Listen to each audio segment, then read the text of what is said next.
Jadwal sidang kita hari ini saksi terakhir dari kita. Artinya dari penggugat, mulai pembuktian surat, pembuktian melalui saksi, sudah berakhir hari ini. Tinggal kita nunggu dari tergugat. Nah, menurut tergugat, dia ada saksi 4 orang. Kita lihat nanti sejauh mana dan bagaimana saksi beliau gitu kan.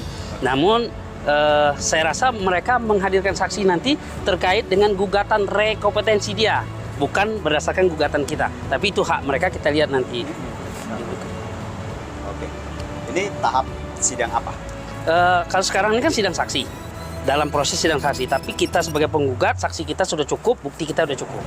Selanjutnya kita sidang di tanggal 2 Juni, jam 2 siang.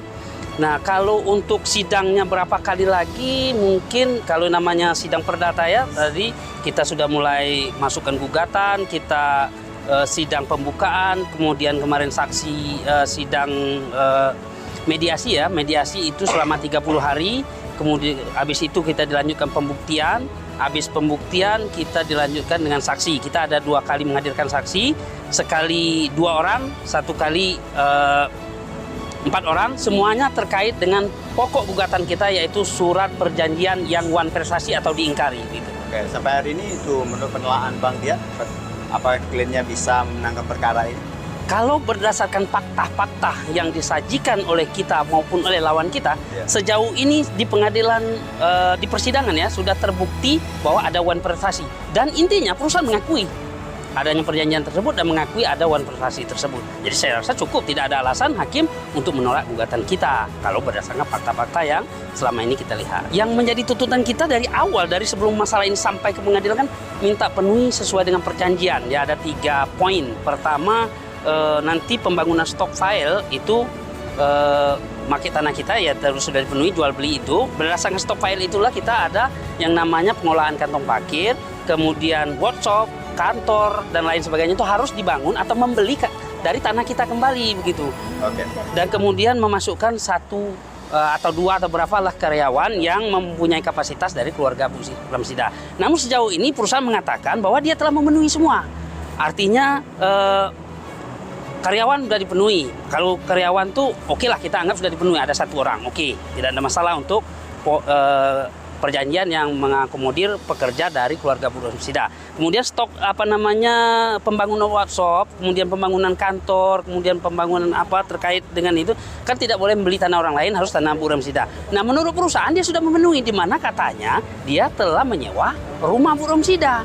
Itu tidak terpenuhi. Kenapa? Dia membangun workshop dan kantor itu di tanah orang lain.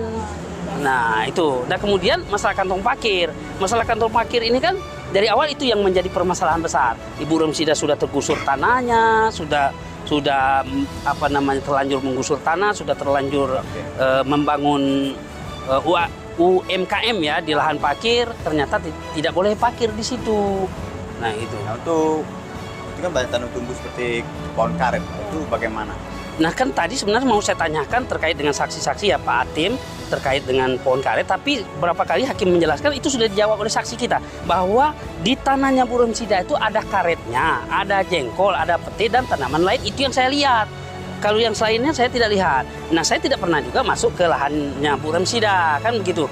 Dan juga dinyatakan bahwa karet Buramsida itu jauh lebih mudah daripada karet dia.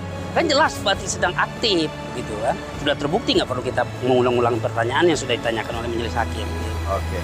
Itu harapan Pak sendiri sebagai penasihat hukum kliennya? Ya, kalau harapan kita dari awal, dari begitu kita menggugat kan tentunya gugatan kita dikabuli oleh majelis hakim ya. Tapi harapan itu semakin nyata, semakin jelas setelah kita melalui proses persidangan, melalui pembuktian, di mana sejauh ini tidak ada satupun yang bisa dibantah atau dipatahkan dalil kita oleh pengacaranya perusahaan. Apakah akan berlanjut? Maksud saya hubungan klien Bapak dengan perusahaan ini? Kalau saya rasa tidak akan berlanjut lagi karena kan kondisinya sudah tidak bagus lagi ya. Walaupun ada perdamaian, memang selalu terbuka ya di pengadilan itu sebelum ada keputusan itu antara tergugat dan penggugat boleh melakukan perdamaian gitu kan. Nanti akan dibuat namanya akta pedendum pendanding untuk mengikat kedua perjanjian itu. Oke, baik. Objeknya di mana? Objek perkara ini berada di Desa Durian Lunco, atau Kelurahan Durian Luncuk ya Bu ya. Kelurahan Durian Luncuk, Kecamatan Batindo 4, Kabupaten Batanghari, Provinsi Jambi. Oke. Gitu.